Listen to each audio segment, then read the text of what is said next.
finds a way to go across the bridge. There's lots of salmon here, and this is the Seymour River. It's a bit bigger than the other one, but roughly the same size. God, so many memories are coming down here. I think they're not using it anymore as a filming.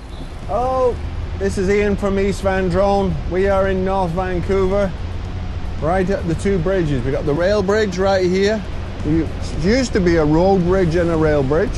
And then we got the Ironworkers Bridge right here. And it's a lovely day. It's Victoria Day. Not many people about. Lots of people normally. We've got a nice sunny day. Beautiful view. Thanks for liking the video. Thanks for subscribing. Here we go with another East Van Drone.